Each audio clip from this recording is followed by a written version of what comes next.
Si Gaius the Sage, ay isang maalamat na sorcerer na kilala bilang pinakamalakas na sage sa mundo. Sa pantasya na mundong ito, ang lahat ng mage ay ipinanganak na may isa sa apat na crest na nagdidikta sa kanilang mga mahiwagang kakayahan, ang Crest of Creation, Crest of Might, Crest of Rapid Firing, at ang Crest of Close Combat. Naabot ni Gaius ang pinakamataas na posibleng antas sa kanyang Crest of Creation, na ginagawa siyang pinakamalakas na sage kailanman. Gayunpaman, hindi pa rin siya nasisiyahan, dahil maaari siyang maging mas malakas kung taglay niya ang pang-apat na crest ng Close Combat. Dahil imposibleng baguhin ang crest na mayroon ka ng pinanganak ka, nagpasya si Gaius na muling magkatawang tao na taglay ang ika-4 na crest libu-libong taon na ang lumipas. Sana ay kaya ko rin mag-reincarnate ng ganoon kadali sa tuwing ako ay magkakamali. Ang kanyang muling pagkabuhay ay si Matthias Hildesheimer na mula sa isang maliit na mapayapang bayan. Tumungo siya sa kabisera sa murang edad na 12 para mag-enroll sa Second Academy. Tinatangkilik niya ang kalawakan at kagandahan ng kabisera, nang marinig niya ang isang batang babae na nagngangalang Alma na sumisigaw sa isang panday sa loob ng isang tindahan ng armas. Pumasok siya sa shop para makinig pa na parang isang kilabot na stalker. Nasira ang mahiwagang espada ng kaibigan ni Alma nang sinusubukan niyang protektahan si Alma mula sa isang halimaw. Nagilty talaga siya tungkol dito at kailangang ayusin ito para sa kanyang kaibigan, dahil sa susunod na araw na ang entrance exam ng Second Academy. Gayunpaman, hindi alam ng panday kung paano i-enchant ang isang espada gamit ang mahika, kaya tumanggi siya sa trabaho at nagrekomenda na maghanap siya ng iba. Nang maramdaman ang kanyang desperasyon, si Matthias ay humakbang at sinabing gagawin niya ang enchantment kung gagawin ng panday ang espada. Ang panday ay nahihirapang paniwalaan na ang isang taong may pang-apat na crest ay maaaring gumawa ng isang bagay na tulad nito. Mapapansin natin mula sa panahon ni Gaius, libu-libong taon na ang nakalilipas hanggang sa kasalukuyang panahon, ang pinakamakapangyarihang crest ng Close Combat ay nakakapagtaka na itinuturing na pinakamahina na crest, at ngayon ay mas kilala bilang Crest of Failure, sobrang kakaiba. Gayunpaman, si Alma ay may magandang damdamin tungkol kay Matthias, at binigyan siya ng mahiwagang bato upang i-infuse sa espadang gagawin ng panday. Habang hinihintay ang panday na magawa ang espada, pumasok ang kaibigan niya sa tindahan. Parehong agad na nagkaroon ng crush si Matthias at ang kaibigan sa isa't isa. Namumula, ipinakilala niya ang kanyang sarili bilang Lurie Abendroth.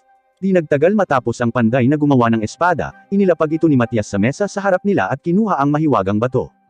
Sa isang simpleng haplos lang ng espada, na-enchant niya ito ng pinahusay na tibay ng loob at iron cutter para maging matibay at sapat na lapad para madaling magamit ni Lurie sa labanan.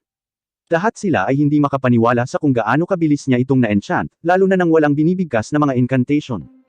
Nagpasya si Lurie na subukan ito sa ilang mga swings ng pagsasanay, ngunit natapos niyang hatiin ng malinis ang mesa sa kalahati sa pamamagitan lamang ng paglapat sa mesa gamit ang dulo ng espada, mukhang gumana ang enchantment. Kinabukasan, nakipagkita si Matthias kina Lurie at Alma para kumuha ng practical entrance exam para sa Second Academy. Si Lurie ay pumasa sa swordsmanship na bahagi ng pagsubok sa pamamagitan ng pagsira sa espada ng examiner, salamat sa kanyang bagong espada. Matapos marinig na si Matthias ang nag-enchant dito, nagpa siya ang kapitan ng Order of Knights na si Gael na kumuha ng kanyang pagsusulit.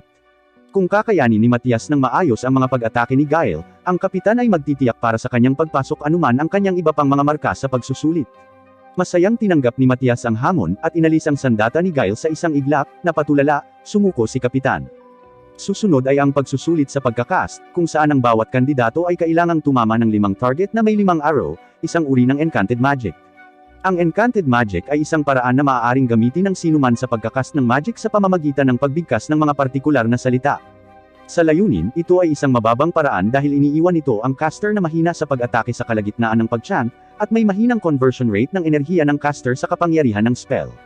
Gayunpaman, sa mga kadahilanan, hindi nauunawaan ni Matthias na ang enchanted magic ay itinuturing na perpektong mahika para sa labanan, at ang Crest of Creation, na lubos na katugma sa enchanted magic ay kilala rin bilang ang Crest of Glory sa panahong ito. Sa kanyang turn, nagpasya si Matthias na gumamit ng isa pang diskarte. Ang kanyang Crest of Close Combat na kilala ngayon bilang Crest of Failure, ay pinakamainam para sa mga walang salita na pag-chant at may napakaliit na saklaw. Nagpalabas si Matthias ng walang salita na spell na tumama sa lahat ng 5 target ng sabay-sabay, ngunit nakakasira din sa karamihan ng bakuran ng paaralan dahil sa kakulangan ng katumpakan sa kanyang magic. Namangha ang lahat habang nasasaksihan nila ang kapangyarihan ng walang salita na pag-chant sa unang pagkakataon. Anyway, pumasa silang tatlo sa entrance exam, at naging magkaklase. Kinabukasan, dumalo sila sa seremonya ng pagbubukas, kung saan ang punong guro ng Second Academy, si Edward, ay naghahatid ng isang napakaikling talumpati upang hikayatin ng mga mag-aaral, at pagkatapos ay tinawag si Matthias mula sa madla upang sabihin sa kanya na pumunta sa kanyang opisina. 1,000 mga pag-iisip ang sumugod sa ulo ni Matias, at inihahanda niya ang kanyang sarili para sa pinakamasama. Sa kanyang sorpresa, pinupuri siya ng punong guro dahil sa kanyang kahangahangang husay at galing sa espada at walang salitang mga spell. Kinumpirma niya ang mga hinala ni Matias na ang wordless magic ay isang nawawalang kasanayan, at ang First Royal Academy ay sistematikong inalis ang wordless magic sa lahat. Hiniling ni Headmaster Edward na gustong buhayin ito, kay Matias na turuan ang mga estudyante ng wordless casting, at oras na para sa inter-school competition, upang mapatunayan nila ang kapangyarihan ng mga teknik na walang salita. Ipinakita ni Matias ang kanyang mga kakayahan sa walang salita na pagkakast, at pagkatapos ay nagsimulang magturo sa mga mag-aaral ng mga pangunahing pamamaraan. Sa lalong madaling panahon, karamihan sa kanila ay nasanay na. Dumating ang araw ng inter-school competition makalipas ang 1 buwan. Nararamdaman ni Matias ang presensya ng isang tao na may 10 beses na mas mahiwagang kapangyarihan kaysa sa tao, katumbas ng kapangyarihan ng antas ng demonyo. Naglalakad siya sa arena at nakita ang 3 kalaban sa First Academy. Agad niyang nakilala na ang nasa gitna ay talagang isang demonyong nakabalat kayo, at ang pinagmula ng kapangyarihang mahika na naramdaman niya kanina.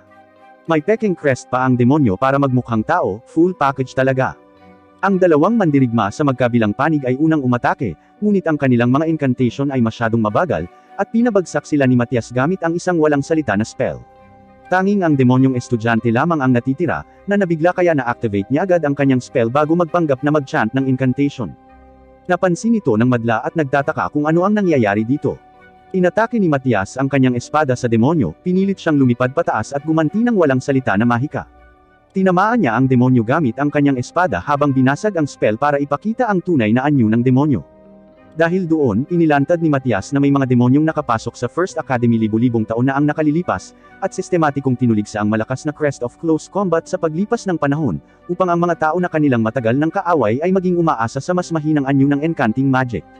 Habang sinusubukan ng mga estudyante na lumikas, sinubukan ng demonyo na tumakas sa pamamagitan ng paglipad, ngunit pinutol ni Matias ang isa sa kanyang mga pakpak bago siya lumipad, at natalo ang demonyo. Si Matias ay inanyayahan sa palasyo ng hari kasama ang punong guro na si Edward, upang gantimpalaan ang kanyang hindi kapani-paniwalang gawa ng pagtalo sa isang demonyo. Hinihiling ni Matias ang karapatang gamitin ang lahat ng mapagkukunan na matatagpuan sa mga dungeon ng kaharian. Sa panahon ni Gaius, ang mga dungeon ay ang pinakamahalagang pag-aari ng isang kaharian dahil naglalaman ang mga ito ng mahahalagang mahiwagang ores, at mga artifact ng halimaw. Gayunpaman, dahil ang mahiwagang kaalaman ay tumitimbang ngayon, walang nakakaalam ng kanilang tunay na halaga. Binibigyan siya ng hari ng access, at pagkatapos ay hiningi siya ng kanyang opinyon sa biglaang pagkawala ng mga chosen ng kaharian, isang titulong ibinigay sa mga napakalakas na mage. Napagpasyahan ni Matias na lahat sila ay mga demonyong nagbabalat kayo, at pinili nilang tumakas ng nalantad ang estudyante sa First Academy. Dahil pumutok na ang kanilang lihim, naniniwala si Matias na maghahanda sila para sa isang ganap na pag-atake sa kaharian, at malapit ng maghangad ng kontrol. Ang kanyang pinakamahusay na hula ay mayroon silang mga 3 buwan bago ang pag-atake na ito. Nag-aalala ang hari, ngunit tiniyak ni Matias sa kanya na ang kailangan lang ay isang mahiwagang barrier upang protektahan ang lungsod, na maaaring gawin sa loob ng 1 buwan sa pamamagitan ng pinagsamang pagsisikap ng mga mag-aaral sa Second Academy. Inirerekomenda din niya na turuan sila ng wordless magic. Sumang-ayon ang kanyang kamahalan sa kanyang mga ideya, at itinuro sa kanya ang treasury ng kaharian para sa pakikipaglaban sa mga demonyo. Nang maglaon, pumunta si Matias sa treasury upang maghanap ng mga divine level na mahiwagang artifact, na kailangan para sa paghahanda ng barrier. Nakuha ng isang partikular na espada ang kanyang interes, at sa pagsusuri sa mga pattern ng mahika na enchanted dito, nakilala niya ito bilang isa sa mga mahiwagang espada na ginawa niya sa kanyang nakaraang buhay. Kinuha niya ito pati na rin ang isang asul na pendant na ginawa niya sa kanyang nakaraang buhay, na may kakayahang pataasin ang mga makukuha mula sa mga puntos ng karanasan. Matapos maghanap sa buong treasury, kailangan pa rin niya ng higit pang mga item at nagpa siya na pumunta sa mga dungeon upang hanapin ang mga ito. Sa paaralan, niyaya niya sina Alma at Luri na pumunta sa mga dungeon kasama niya bilang isang party. Gayunpaman, nag-aalangan silang pumunta, dahil sa tingin nila ay magiging pabigat sila sa kanya. Sinabi ni Alma na siya ay palaging mahusay na archer, ngunit sinasabi niya na hindi sapat ito, dahil hindi ito maitugma ng maayos sa enchanted magic. At higit pa ay hindi siya magaling sa isang espada. Madaling ayusin ni Matias ang kanyang problema. Kumuha siya ng pana at nag-enchant ng isang arrow gamit ang simpleng walang salita na mahika, na naging dahilan upang ang target na natamaan niya nito ay nawasak, na nagpapabuti ng archery at maging isang mahalagang kasanayan sa pakikipaglaban. Bukod dito, si Alma ang may crest para sa rapid firing, na natural na gagawing lubos na katugma sa mahiwagang archery. Tiniyak din niya sa isang nasasabik na si Luri na tutulungan niya itong mapabuti sa mga enchantment para samantalahin ang kanyang Crest of Creation, ang crest sa kanyang nakaraang buhay na pinili niyang iwanan sa pamamagitan ng reincarnation. Ngayon ay motivated, ang mga batang babae ay sumang-ayon na sumali sa kanyang partido. Pumasok ang tatlo sa dungeon kung saan ginamit ni Matias ang unang palapag para sanayin sina Alma at Luri. Ang mga halimaw ay naiiba sa bawat palapag, ngunit ang unang palapag ay karaniwang may mga hindi nagbabantang uri. Nakahanap siya ng isang maliit na halimaw na parang alimango at inilagay ito sa isang tumpok ng mga bato bilang target ni Alma na magsanay ng mahiwagang archery.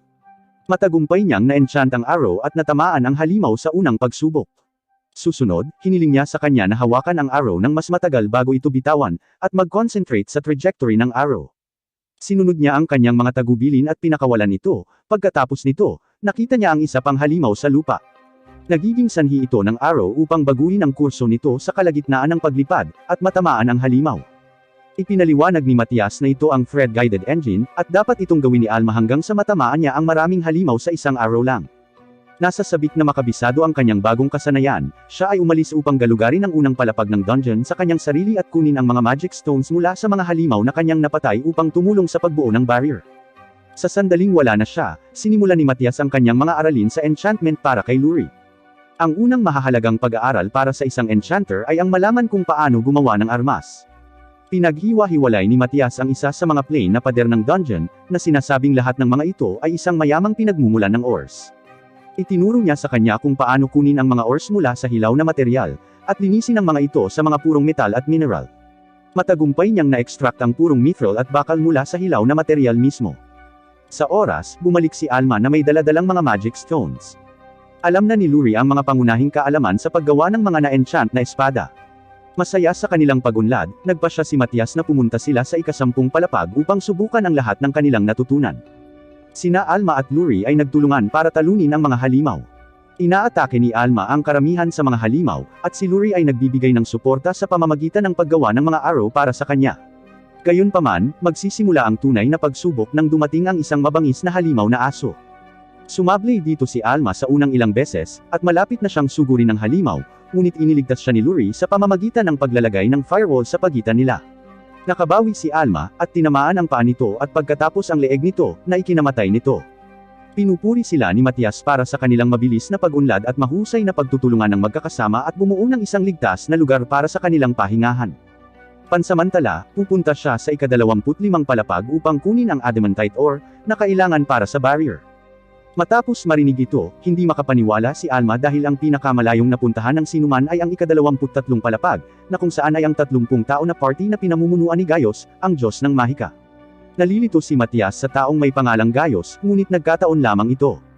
Bumaba siya sa mas malalim na palapag hanggang sa makakita siya ng mga batong naglalaman ng adamantite. Bigla niyang nadetect ang presensya ng isang malakas na halimaw, at nahulaan na ito ay isang floor boss.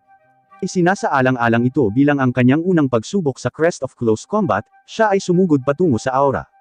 Inalis niya ang landas ng anumang mga sagabal para lumapit sa kanya ang halimaw, ngunit naramdaman niyang nagmumula ito sa likuran at halos hindi makaiwas dito.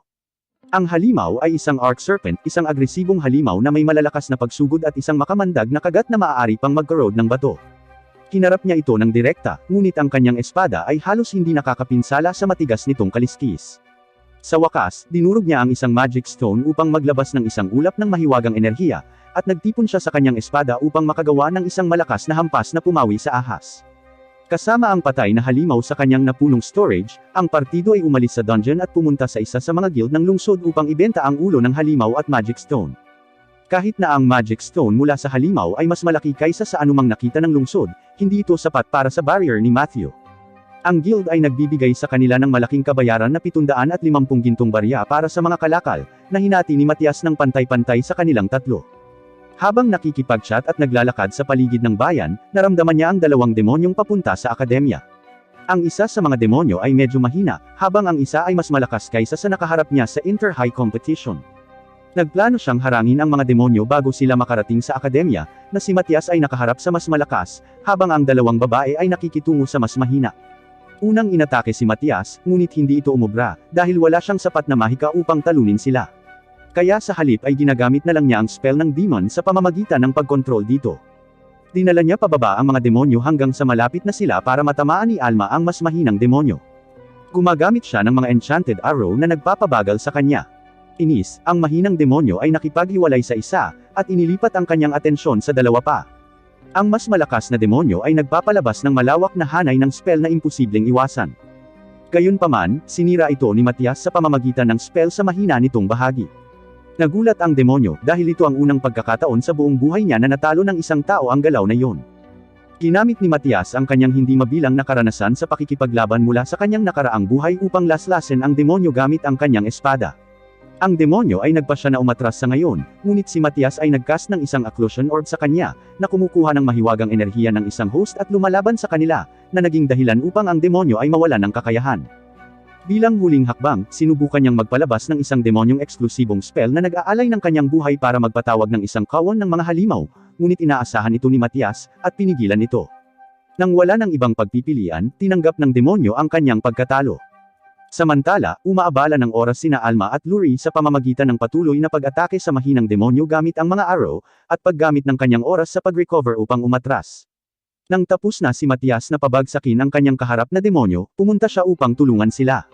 Matapos makita ng demonyo na matalo ang kanyang mas malakas na kasabwat, gumawa siya ng matalinong desisyon na tumakas. Dahil hindi makakalipad si Matias palapit sa kanya, nagpaputok si Alma ng palaso na humihiwa sa isang pakpak niya, dahilan para mawalan siya ng kaunting taas. Nilaslas ni Matias ang kabilang pakpak, na napilitang bumagsak ang demonyo sa lupa. Kinabukasan, inanyayahan ng hari ang tatlo sa palasyo upang purihin sila, at ibigay ang kanilang mga kahilingan bilang kapalit ng kanilang matapang na gawa. Humiling muli si Matias ng higit pang mga dungeon, habang si Alma at Luri ay tumatanggap ng mga gantimpala ng pera. Habang ang hari ay nagsasalita tungkol sa ilang mga walang silbi na bagay, may nadetect si Matias, at hinihiling sa impostor sa courtroom na ibunyag ang kanilang mga sarili. Nang walang lumilitaw, siya ay gumawa ng isang spell ng isang lugar sa Kisame, at isang hiyawan ang narinig na kinikilala ng hari bilang si Elhart, isang dating chosen. Ipinaliwanag niya na ang mga demonyo ay nag-set up ng isang mahiwagang interface spell doon, na nagpapahintulot sa kanila na mag-espiya sa courtroom mula sa isang malayong lugar. Nagagawa pa nitong matukoy ang mga coordinate ng kanilang hideout, na lumalabas na nasa isang nayon na winasak ng mga demonyo ilang taon na ang nakalipas. Sa kasamaang palad, ang nayon ay masyadong malayo para sa kanila upang gawin ang paglalakbay sa isang makatwirang tagal ng oras, at si Matias ay hindi pa sapat na malakas upang gumamit ng teleportation magic ng maayos.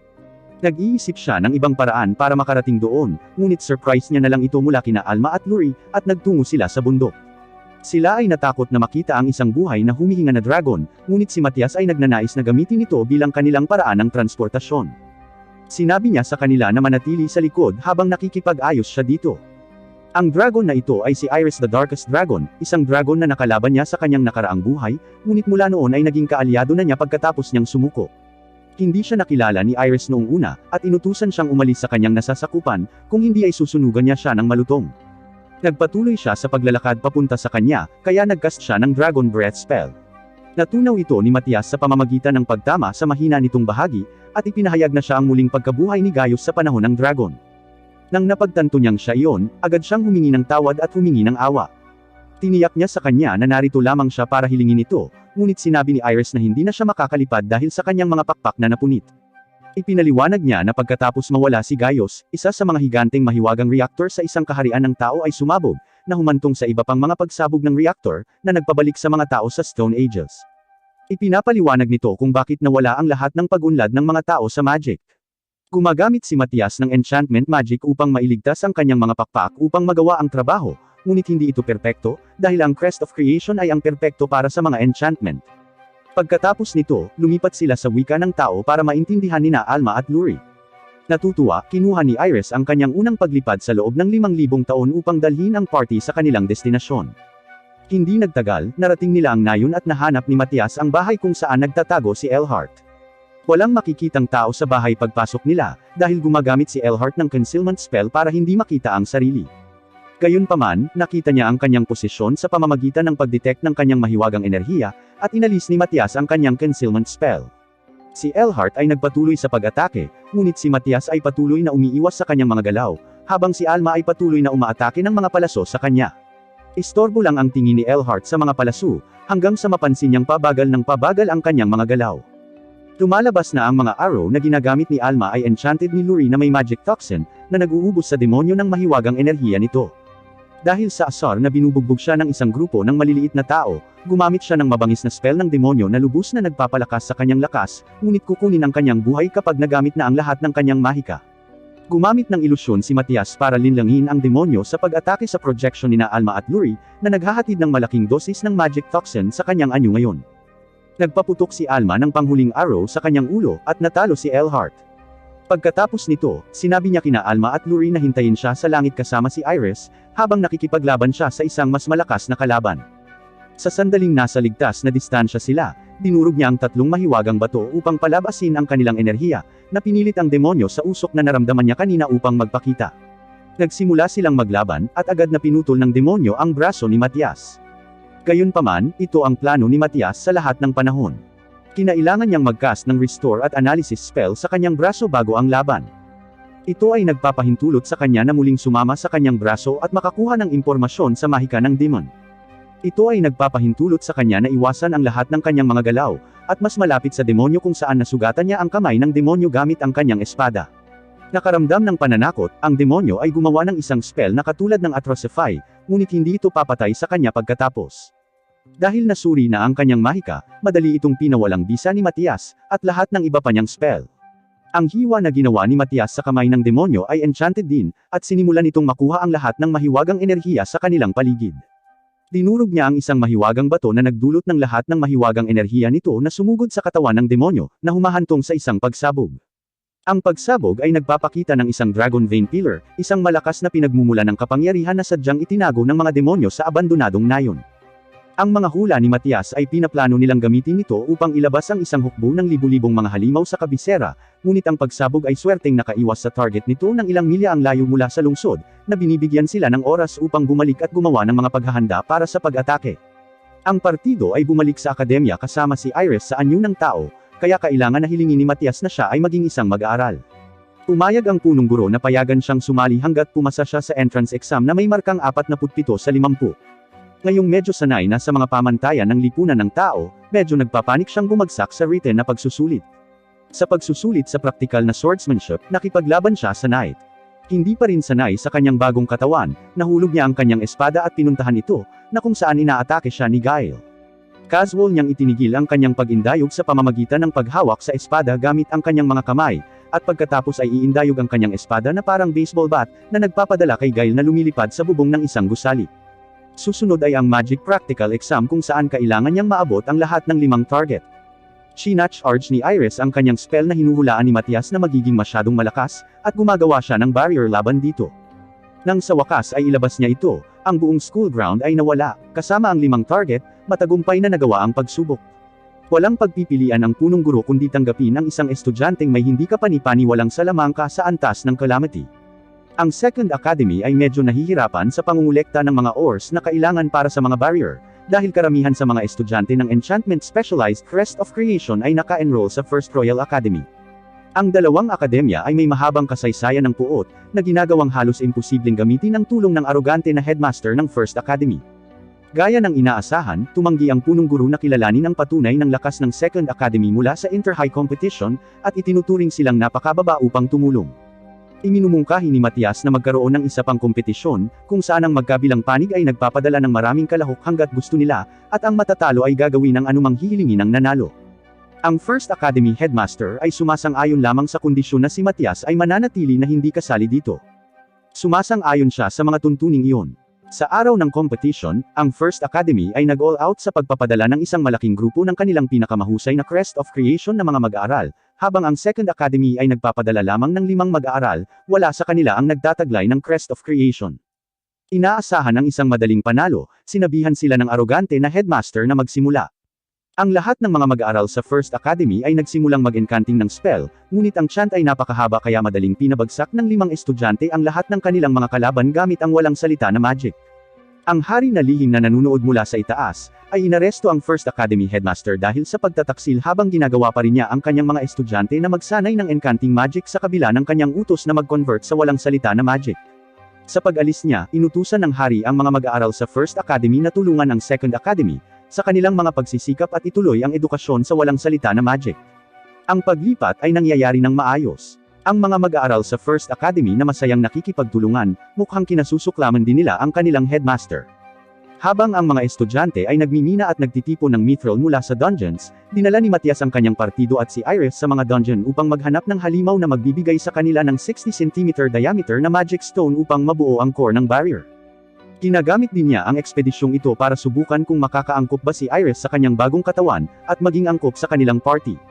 Nagpasya siyang magpatawag ng isang malakas na halimaw sa pamamagitan ng paggamit ng isang magic stone. Hiniling niya kay Iris na ipasok ang mahika sa bato ng dahan-dahan, ngunit ang kahulugan ni Iris ng mabagal ay ibang-iba, at sa huli ay nag-summon siya ng isang dragon na mas malakas kaysa sa inilaan ni Matias. Inabala ni Iris ang dragon sa pamamagitan ng pagmumura at nagsasalita sa wika ng mga dragon at paminsan-minsang sinuntok ito. Samantala, nagtatanim si Matias ng maraming casting circle sa paligid ng dragon. Nang handa na siya, sinabihan niya si Iris na hikayatin ang dragon sa paggamit ng dragon breath. Gumana ang kanyang panunukso at naikast ito ng dragon, habang sinusubukang tumakas ni Iris. Ina-activate ni Matias ang casting circles na gumagawa ng isang malakas na spell na nagbaliktad sa direksyon ng dragon breath, at inilalagay ito sa dragon mismo. Ang spell ay direktang tumama sa dragon at sinusunog ito sa abo. Dinala sa kanila ni Iris ang malaking magic stone. Ngayon sigurado na siya ay isang mahalagang asset, iniimbitahan siya ni Matias na sumali sa kanilang partido. Sinasanay niya itong gamitin ang kanyang katawan ng tao sa pamamagitan ng pagsasanay sa pagmanyobra sa hindi pantay na lupa, habang pinuprotektahan ang isang shell mula sa mga palaso ni Alma. Tinutulungan rin niya si Luri na mag-level up sa pamamagitan ng paggawa ng mga bagong kagamitan, upang sa kalaunan ay maigawa niya ito ng isang mahusay na espada. Nang nasanay na siya sa pag-enchant ng maraming spell sa isang sandata, gumagawa siya ng mga bago para sa bawat miyembro ng partido. Ang mga armas ay sapat na malakas upang wasakin ang bato. Tila lahat ay nangyayari ayon sa plano para kay Matias. Mabilis na umuunlad ang kanyang partido, parami ng parami ang gumagamit ng walang salita na mahika, at malapit nang gawin ang barrier upang protektahan ang kaharian mula sa mga demonyo. Kapag nakumpleto na ang lahat, plano niyang umalis sa lungsod para isulong ang sarili niyang agenda.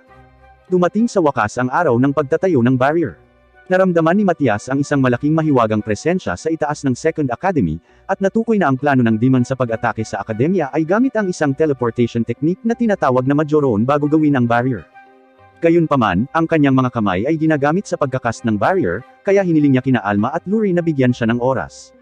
Gaya ng inaasahan, may lumabas na demonyo mula sa portal at inaatake ang lahat ng estudyante gamit ang isang malakas na spell ng apoy. Ang mga mag-aaral ay gumagawa ng isang mahiwagang shield upang ipagtanggol ang kanilang sarili, habang sinusubukan ni Luri na gumawa ng isang casting circle. Ang lahat ng kanyang mga pagtatangka ay nabigo, hanggang sa siya ay bumaba sa huling magic stone. Ang makita ang lahat ng kanyang mga kaklase na sinusubukan ang kanilang makakaya upang protektahan siya hanggang sa matapos niya ang enchantment ay pumupuno sa kanya ng pagganyak, at matagumpay niyang ginawa ang mahiwagang arrow na gusto niya. Binaril ito ni Alma sa demonyo, tinusok siya sa dibdib. Sa kanyang sandali ng kahinaan, ginagamit ng mga estudyante ang kanyang spell para talunin siya. Gayunpaman, mas maraming demonyo ang nagsimulang lumabas sa portal. Mukhang isang walang pag-asa na sitwasyon para sa mga tao, ngunit si Matias ay nagpakita sa eksena pagkatapos ng paghahanda sa barrier. Mag-isa niyang tinatalo ang lahat ng mga demonyo, at lahat ng mga estudyante ay nag-cheer sa kanya. Nang napabagsak na ang mga demonyo, ina-activate ni Matias ang barrier sa pamamagitan ng paglalagay ng huling magic stone sa lugar. Isang magandang napakalaki na simboryo ang nakapalibot sa kaharian, na nagpoprotekta sa mga tao mula sa panganib. Gayunpaman, hindi pa tapos ang kanilang trabaho. Alalahanin ang haligi ng Dragon Vein, ang mga halimaw na ipinatawag nito ay sa wakas ay nakarating na malapit sa kaharian, at dapat silang alisin ng mga estudyante bago nila atakihin ang mga kalapit na nayon. Ang mga estudyante ang humaharap sa unang alon ng mga demonyo, ngunit ang partido ni Matias ay pumasok upang lipulin ang pangalawang alon ng mas malalakas na demonyo. Ang huling hamon ay ang Void Ear, isang uri ng halimaw na lumalaki sa pamamagitan ng paglamon sa iba pang mga halimaw.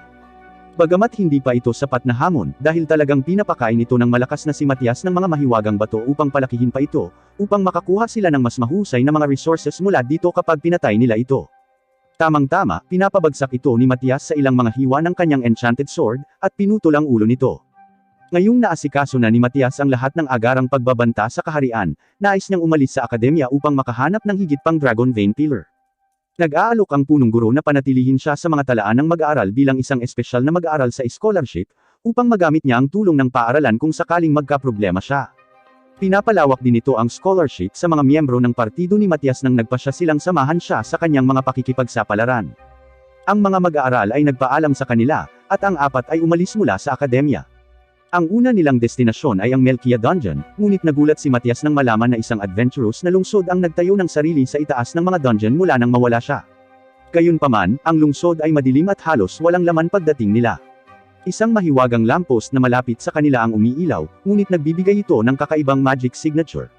Napagtanto ni Matias na direktang pinapagana ito ng Dragon Vein sa halip ng karaniwang magic stone. Binabalaan sila ng isang nagtitinda ng prutas na manatili sa malayo dahil madalas silang sumasabog, at responsable sa ilang pagkamatay sa lungsod. Sigurado, biglang sumabog ang lamppost sa harap ng kanilang mga mata. Ipinaliwanag ng lalaki na dati silang gumagamit ng mga magic stones, ngunit ipinagbawal ng kasalukuyang Panginoon ang paggamit nila sa lungsod dahil sila ang pinakamahalagang produktong pang-export. Bukod dito, ipinadala niya ang karamihan sa mga adventurer sa ika-10 palapag ng dungeon para harapin ng isang makapangyarihang halimaw, kaya naman mukhang bakante ang lungsod. Napagpasyahan ni Matias na ang una nilang gagawin ay ang pumunta sa guild at nakakita ng notice na nagsasabing lahat ng gustong pumunta sa mga dungeon ay nangangailangan ng permit. Gayunpaman, nang humingi sila ng mga permit sa guild, ang receptionist ay nagpapayo laban dito, na sinasabi na ang lahat ng may permit ay talagang nagiging parang mga aso ng Panginoon at kailangang gawin ang anumang mapanganib na misyon na naisin ng Panginoon na gawin nila sa tuwing gusto niyang gawin nila ito. Hindi nababahala, ang partido ay humihingi pa rin ng mga permit. Bago nila masimulan ang proseso ng aplikasyon, isang babae ang nagpapanik na pumasok sa guild at nagtanong kung mayroong sinumang marunong gumamit ng healing magic, dahil maraming mga adventurer ang bumalik na lubhang sugatan. Karamihan sa mga manggagamot ay pinalayas ng kasalukuyang Panginoon, dahil sa tingin niya sa kanila ay isang pag-aaksaya ng pera. Nagboluntaryo si Matias nang walang pag-aalinlangan. Sinusuri niya ang mahiwagang enerhiya ng lahat upang matukoy ang kalubhaan ng kanilang mga pinsala, at inilalagay ang mga may bilang na tablet sa pagkakasunod-sunod ng kalubhaan ng mga pinsala. Plano niyang pagalingin ang mga ito sa pababang pagkakasunod-sunod ng kanilang kalubhaan sa tulong ng kanyang partido. Gayunpaman, sinisikap ng mga medic na ilayo siya, dahil hindi nila kayang ipagsapalaran ang pagkawala ng mga adventurer sa pamamagitan ng mga kamay ng ilang bata na may crest of failure. Pinatunayan ni Matias ang kanyang confidence sa pamamagitan ng pagpapagaling sa pinakamalubhang nasugatang adventurer. Ito ay nagsasara sa kanilang bibig ng mabilis. Hiniling ni Matias na makipagtulungan sila sa kanya upang iligtas ang lahat ng mga adventurers. Sa lahat ng kanilang pinagsamang pagsisikap, nagagawa nilang pagalingin ang bawat isang adventurers. Matapos magpasalamat ang pangunahing medic kay Matias, tinanong siya ni Matias tungkol sa mga pangyayari sa pagkamatay ng nakaraang Panginoon. Sinabi ng medic na ang dating Panginoon ay biglang namatay sa kanyang pagtulog, at walang nakakaalam ng eksaktong dahilan ng kamatayan. Ipinagpalagay ni Matias na malamang na pinatay ng mga demonyo ang Panginoon, at isa sa kanila ang pumwesto. Pagkatapos manirahan sa isang silid, sumulat siya ng isang liham sa punong guro upang ipasa sa hari, inilatag ang mga detalye ng kung ano ang nangyayari sa Melkia. Gumagamit siya ng panlinlang na sulat sa isang espesyal na kahon na may false bottom at iba pang mahiwagang pagtatago upang maihatid ang mensahe, dahil pinaghihinalaan niya na ang mga liham na ipinadala mula sa Melkia ay kailangang suriin bago ipadala. Kinabukasan, ang partido ay pumasok sa mga dungeon para sa isang mabilis na survey. Bumalik sila dala ang bungo ng isang halimaw na pinabagsak ng mga babae at ni Iris gamit ang kanyang Open Dragon Breath upang ibenta sa guild. Taking gulat ng receptionist, dahil ito ang malakas na halimaw na nagpinsala at pumatay sa napakaraming adventurer ng lungsod. Sinabi niya na makukuha lamang nila ang kanilang gantimpala kapag na-verify ito ng Panginoon, at sumulat ng isang liham sa kanya upang iulat ang pagpatay sa halimaw, na nagsasabi na ang mga babae ay napakalakas habang ang lalaki na si Matias ay isang manggagamot lamang na hindi sumasali sa mga laban. Ibinibenta ng partido ang natitira nilang mga pinabagsak para sa pera para makabili ng pagkain. Ang Panginoon ay nagpadala ng isang pares ng mga tulisan upang ibagsak ang party pagkatapos basahin ang sulat. Nakita sila ni Matias, at natutuwa siyang malaman na gumana ang kanyang plano. Gumagamit siya ng telepathy spell para sabihin sa mga babae na sila ay sinusundan. Direktang hinarap nila ang mga goons, at hinuli ng mga goons si Matias bilang isang hostage, na nagbabanta na papatayin ang pinakamahina nilang miyembro kung hindi sila pumayag na maglingkod sa Panginoon. Sa hudyat ni Matias, natalo silang lahat ni Iris ng walang anumang sandata, pinabagsak sila ng madali. Nilagyan niya sila ng trackang at demon detecting spells para subukan ang kanyang mga hinala tungkol sa Panginoon.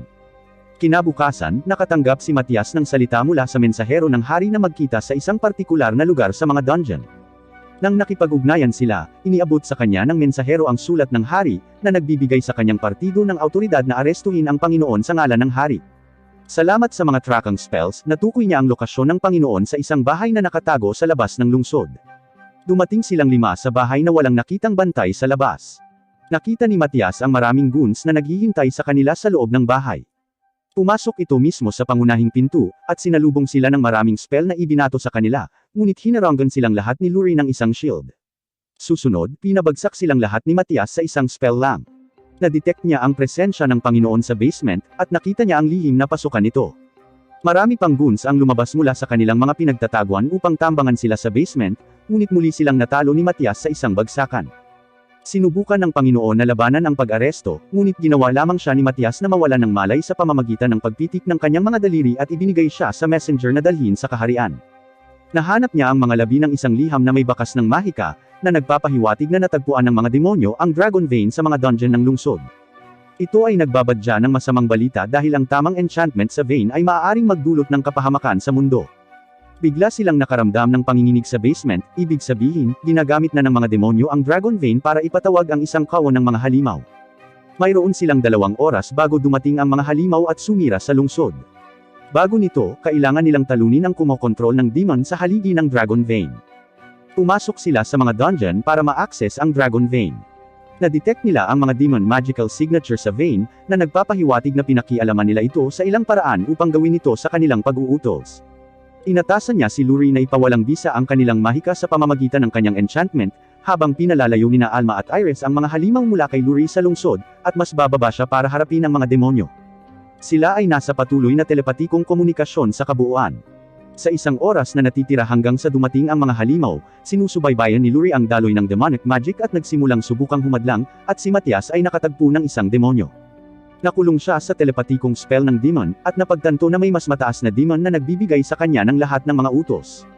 Sinimulan niya ang pag-atake gamit ang isang simpleng sword slash, ngunit hinarangan ito ng demonyo ng isang barrier na sumasabog kapag nadikit. Masasabi niyang kaharap niya ang isang demonyong mas malakas kaysa sa mga nakaharap niya hanggang ngayon sa buhay na ito. Ang boses ay nagsasabi sa demonyo na gumamit ng mga long-range spells laban sa kanya, dahil ang kanyang crest ay dalubhasa para sa malapitan na labanan. Sinabihan niya ng telepathically si Lurie na maghanda ng 2 casting circles para sa kanya. Kasabay nito, ang demonyo ay nagpapadala ng maramihang mga long-range na pag-atake na wala siyang pagpipilian kundi magtanggol laban dito, na inilalayo pa rin siya sa demonyo. Nang naihanda na ni Lurie ang casting circles, nagsimulang tumakbo si Matias patungo sa demonyo.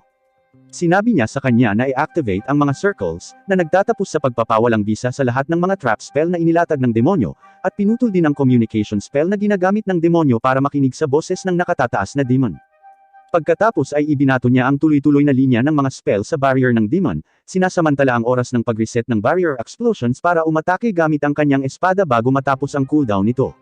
Sinisira nito ang barrier. Ang communication spell ay muling isinaaktibo pagkatapos nito.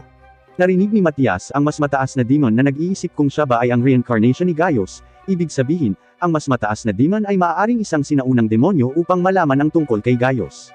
Sinabi ng master sa demonyo na gamitin ang kanyang huling paraan, ang kanyang berserk mode. Sa kabila ng kanyang pagbabago, si Matias ay walang kapantay at kalaunan ay pinugutan ng ulo ang demonyo.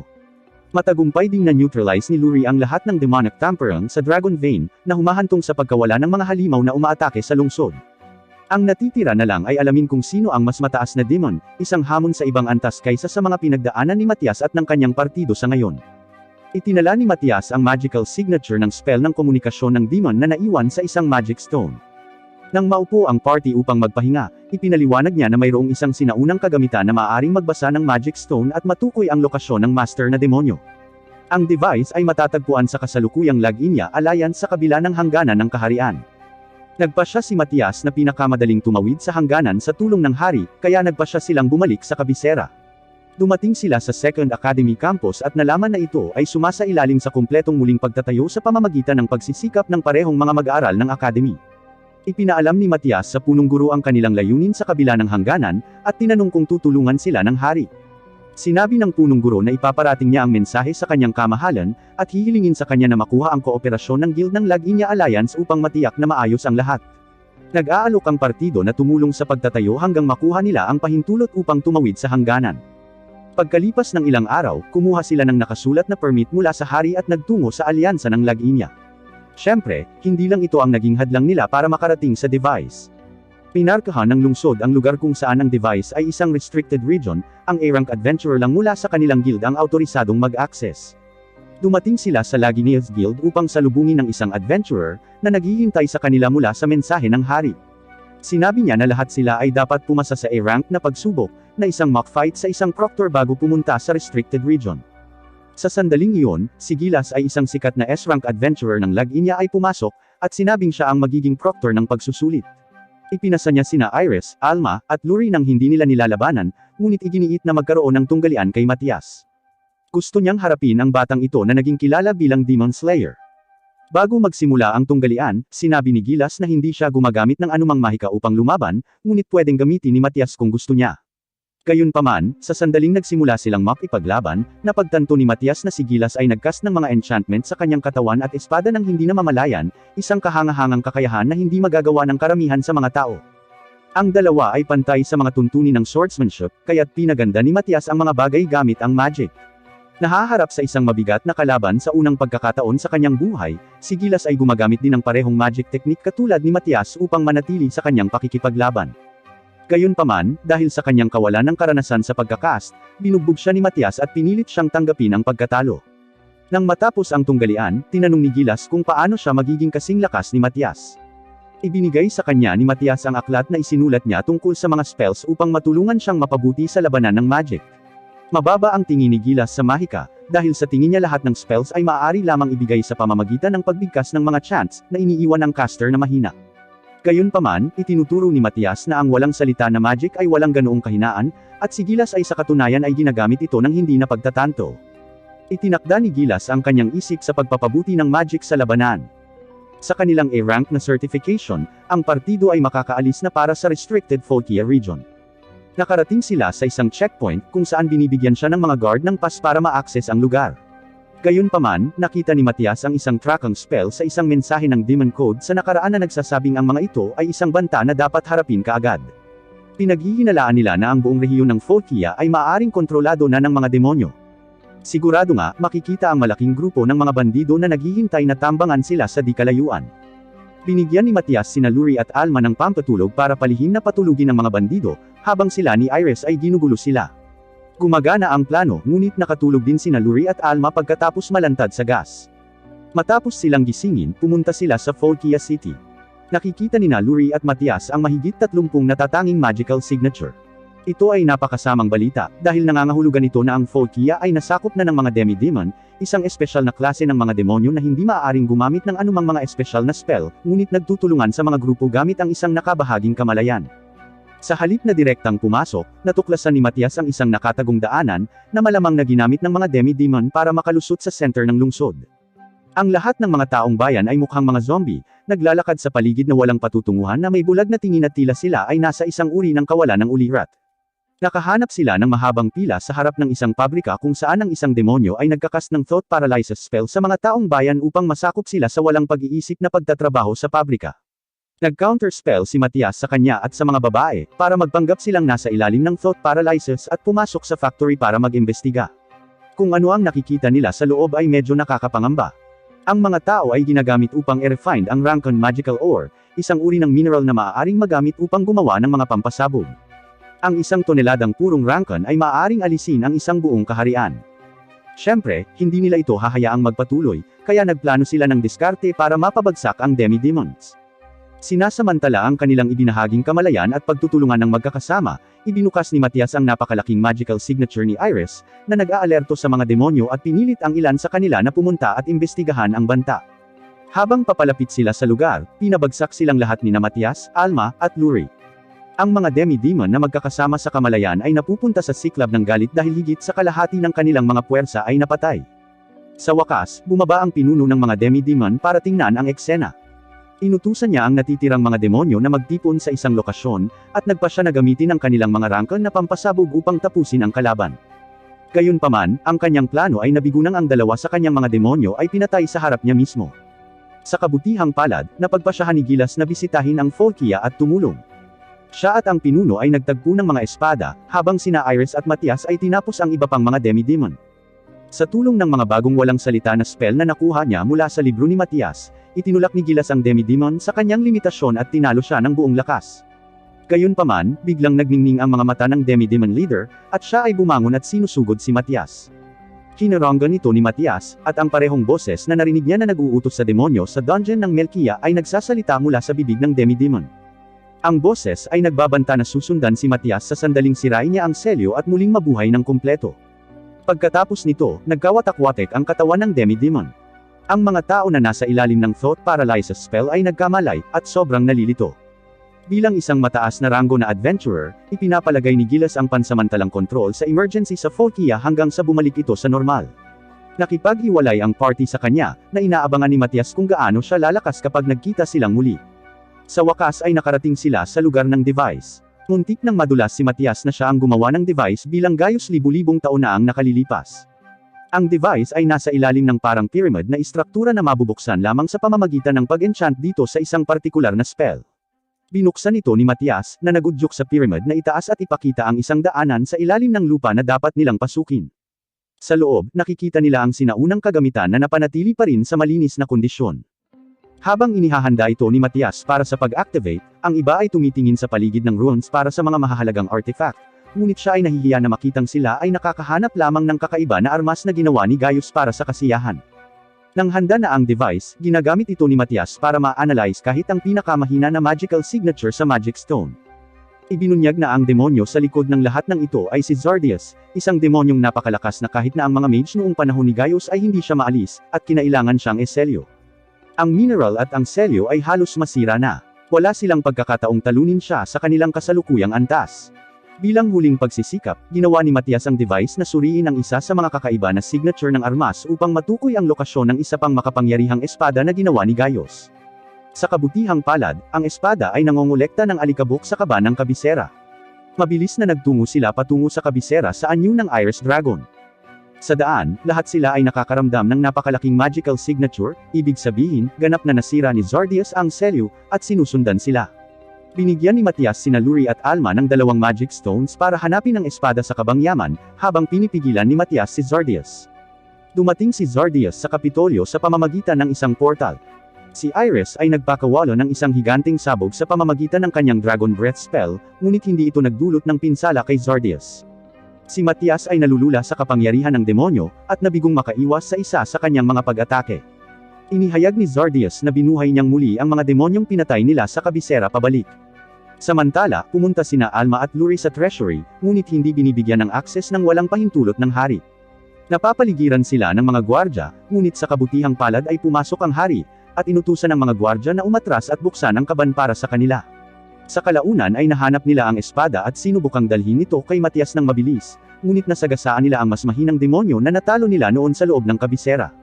Gayunpaman ang kanilang mga kasanayan ay bumuti ng sari-sari mula noong umalis sila sa kabisera, at madali nilang pinabagsak ang demonyo. Isang mas malakas na demonyo ang pumasok sa eksena kasama ang 2 kaklase sa Second Academy bilang mga hostage para i-blackmail ang mga babae sa pagbibigay sa kanya ng espada. Ang mga batang babae ay sumuko at ibinaba ang kanilang mga armas. Si Matias, na halos maubusan na ng mahiwagang enerhiya, ay nag-iisip kung dapat ba niyang gamitin ang huli niyang kapangyarihan para muling magkatawang tao sa susunod na panahon, kung kailan ang kapangyarihan ni Zardius ay humina na kahit kaunti. Gayunpaman, hindi niya maatim na iwanan ang kanyang mga kaibigan upang mapahamak kasama ng kasalukuyang sibilisasyon. Sa panibagong kasigasagan, ginagamit ni Matias ang kanyang lakas sa buhay upang madagdagan ang kanyang mahiwagang kapangyarihan upang manatili hanggang sa makuha niya ang espada. Kasabay nito, kukunin na ng demonyo sa ibaba ang espada mula kina Alma at Luri, nang sumagip ang isang grupo ng mga estudyante sa Second Academy. Sa wakas ay ibinato ng mga babae ang espada kay Matias. Gayunpaman, sa sandaling tumalikod siya upang kunin ito, sinaksak siya ni Zardius sa puso, na ikinamatay niya. Hindi niya alam na ang kinakailangan para sa activation ng espada ay ang kamatayan ng gumagamit nito. Nang na-activate na, binubuhay ng espada ang gumagamit at binibigyan sila ng napakalaking mahiwagang enerhiya.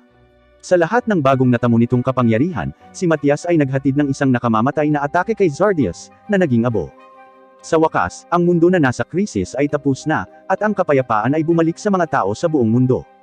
Sina Alma, Luri, Iris, at Matias ay may masayang muling pagkikita.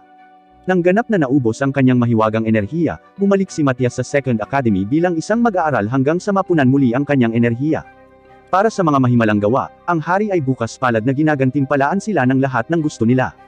Para kay Iris, napakaraming pagkain ang mahalaga. Binigyan ni Matthias si Luri ng magandang pendant na ginawa niya mula sa mga ores na binili niya sa isang tindahan. Ginugugol niya ang natitirang bahagi ng kanyang muling pagkakatawang tao sa pag-level up ng kanyang crest ng close combat, at pagpunta sa maraming pakikipagsapalaran kasama ang kanyang kamanghamanghang partido upang maging pinakamalakas na sage sa panahong ito. Iyon lang para sa video na ito. Siguraduhin na mag-like at mag-subscribe para sa higit pang videos. Salamat sa panunood.